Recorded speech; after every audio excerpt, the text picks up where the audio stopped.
तो कहानी की शुरुआत में हम एक छोटे से गांव को देखते हैं जहां ज्यादातर अमीर लोग ही रहते थे। इस गांव में एक रेस्टोरेंट भी था जहां खाने के साथ साथ शराब भी मिलती थी और काफी लोग यहां आना पसंद करते थे। इस रेस्टोरेंट के मालिक का नाम नसीम था और क्योंकि उसका बिजनेस काफी अच्छा चल रहा था, उसे उसके रेस्टोरेंट के लिए कुछ और नौकरों की जरूरत थी। जिसके बाद हम उस गांव से कुछ दूर रहते लोगों को देखते हैं जो एक बूंद पानी के लिए भी तरस रहे थे। और जब उन्हें पता चलता है कि पास वाले गांव में कुछ मजदूरों की जरूरत है तो वो सब लोग वहां चले जाते हैं। इसी दौरान नसीम भी अपने रेस्टोरेंट के लिए कुछ नौकर की तलाश में उनके पास आता है और यहाँ उसकी मुलाकात बेला नाम की एक औरत से होती है, जिससे जब नसीम कहता है कि क्या तुम मेरे लिए काम करोगी, तो बेला एक ही झटके में मान जाती है और नसीम को भी वो काम की लगती है।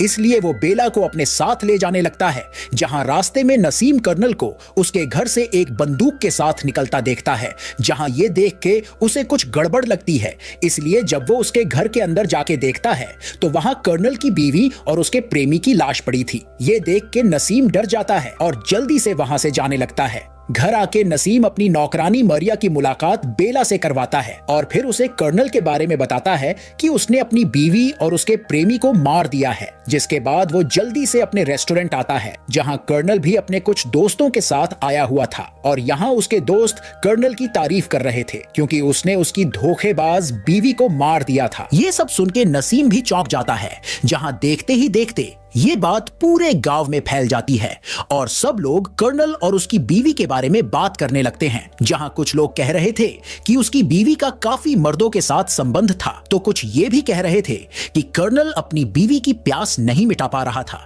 इसलिए वो ये सब अपनी प्यास मिटाने के लिए कर रही थी। गांव में कुछ लोग कर्नल को महान मानते थे तो वही कुछ लोग उसे एक नंबर का चादरमोद आदमी मानते थे, जो खूबसूरत लड़कियों को देख के बावरा हो जाता है। जिसके बाद कर्नल की बीवी का अंतिम संस्कार होता है, जिसमें सिर्फ नसीम आया था और उसके साथ निमो नाम की एक औरत। जिसके बाद कर्नल के दोस्तों ने उसके लिए एक पार्टी रखी थी, जिसमें मजा लेने के लिए काफी औरतें भी थी और ये सब भी नसीम को छौंका देता है। पार्टी खत्म होने के बाद जब नसीम घर आता है तो देखता है कि बेला घर के बाहर ही सो रही थी। ये देख के जब वो उससे इसकी वजह पूछता है तो बेला कहने लगती है कि मैं आपके आने से पहले आराम कैसे कर सकती हूँ। नसीम कहता है कि तुम्हें ऐसा करने की कोई जरूरत नहीं है, तुम अपना काम खत्म करके सोने जा सकती हो। जिसके बाद हम नसीम के पड़ोस में एक और अमीर आदमी का घर देखते हैं, जहां रीटा नाम की एक नौकरानी काम करती थी, जो अपना काम करने के बाद वहां से गुजरते लोगों को आकर्षित करने का काम करती थी। वही एक तरफ जब नसीम बेला के हाथों का खाना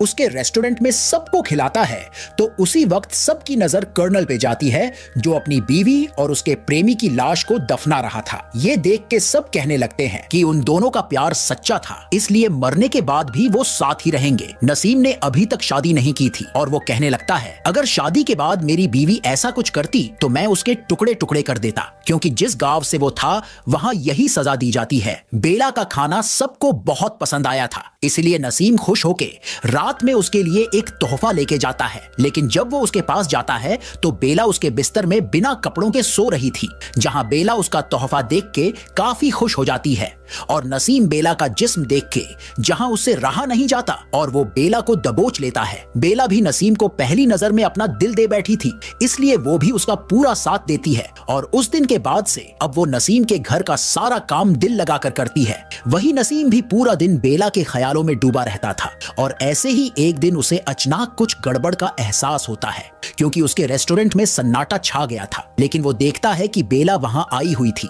और उसे देख के वहां आए सब लोग दंग रह जाते हैं, क्योंकि बेला काफी खूबसूरत लग रही थी। नसीम और बेला धीरे धीरे एक दूसरे काफी करीब आने लगे थे और मारिया भी उन दोनों के लिए काफी खुश थी। बेला काफी खूबसूरत थी और गांव का हर मर्द उसे अपना बनाना चाहता था, लेकिन बेला सिर्फ नसीम से प्यार करती थी। जहां आए दिन बेला मस्ती करने के लिए गांव के कुछ बच्चों के साथ खेलती थी और उसे देख के गांव की सभी महिलाओं को काफी जलन होती थी। जिसके बाद बेला रोज ही रेस्टोरेंट में आया करती थी, जिसके चलते सारे ग्राहकों का दिल लगा रहता था। जहां बेला बेला को लगा कि सब उसे पसंद करते हैं, लेकिन नसीम जानता था कि वो लोग बेला को नहीं, उसके जिस्म को पसंद करते हैं। नसीम को परेशान देख टोनी नाम का आदमी उससे कहता है कि तुम बेला से शादी क्यों नहीं कर लेते? तो नसीम कहने लगता है कि वो ऐसा नहीं कर सकता क्योंकि बेला पढ़ी लिखी नहीं है।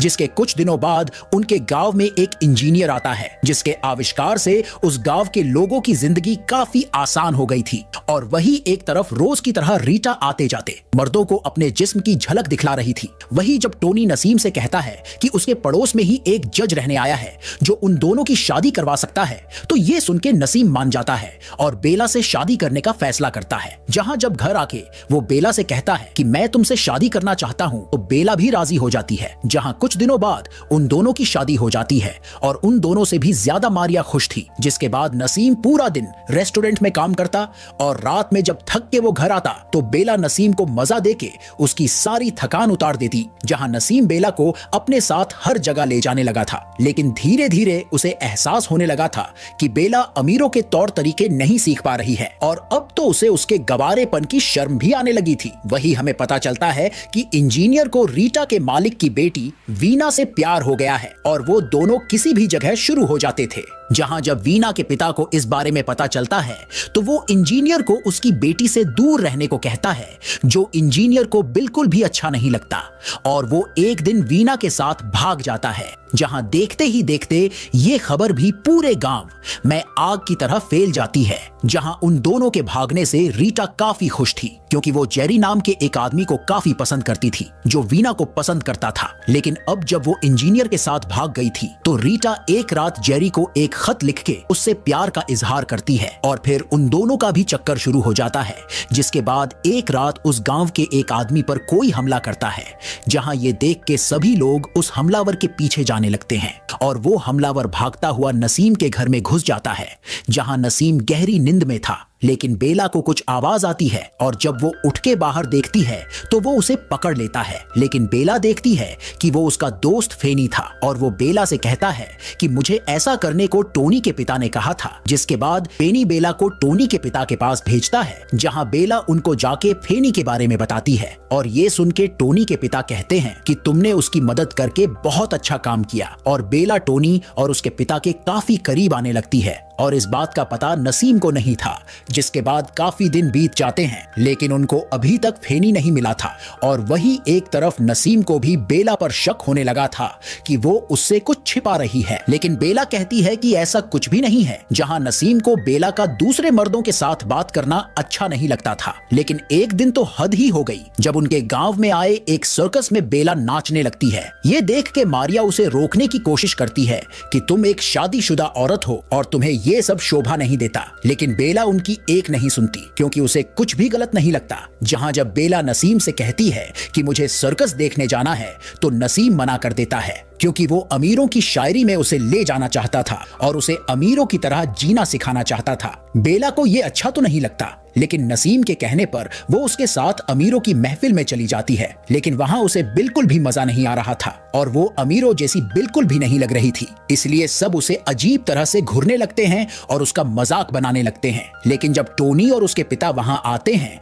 तो वो सबसे पहले वो बेला से जाके मिलते हैं और ये देख के नसीम काफी खुश हो जाता है। रात में जब वो वापस घर आते हैं तो बेला चुपके से बाहर आती है और सर्कस देखने चली जाती है और यहाँ हम देख सकते हैं कि वो काफी खुश थी, लेकिन वो जानती नहीं थी कि उसकी जिंदगी बदलने वाली थी। वही जब नसीम उसके रेस्टोरेंट में आता है तो देखता है कि उसका एक नौकर चोरी कर रहा था।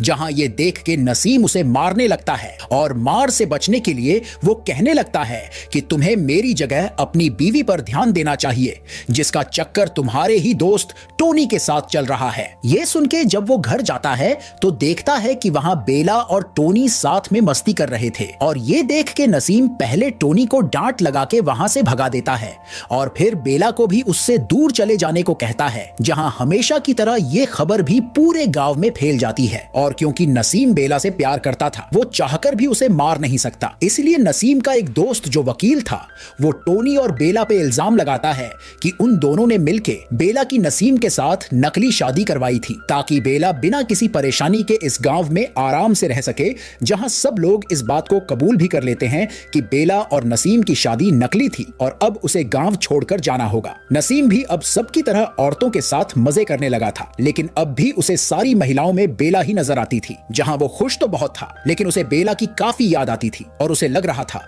कि वो इस गांव को छोड़कर चली गई है। लेकिन बेला वही थी और चुपके से उस पे नजर रख रही थी, जहां उसे भी अपने किए का काफी पछतावा था, लेकिन अब वो कुछ नहीं कर सकती थी। जिसके बाद हम देखते हैं कि रीटा और जेरी की भी शादी हो गई थी और कुछ दिन बाद टोनी के पिता की मौत हो जाती है। जहां ये सब देख के सब लोग इस बात का जश्न मनाते हैं, क्योंकि वो उनके गांव का मेयर था और जो भी उसके खिलाफ आवाज उठाता था वो उसे मरवा देता। जश्न के बाद जब रात में नसीम घर आता है तो यहाँ वो बेला को देख लेता है, जहाँ वो उसे देख के समझ जाता है कि वो एक दूसरे के बिना नहीं रह सकते और वो उसे माफ करके वापस अपना लेता है। जहाँ इसी के साथ ये फिल्म यहीं पर खत्म हो जाती है। तो मुझे कमेंट करके जरूर बताना कि ये फिल्म आपको कैसी लगी। मैं मिलूंगा आपसे अगले वीडियो में।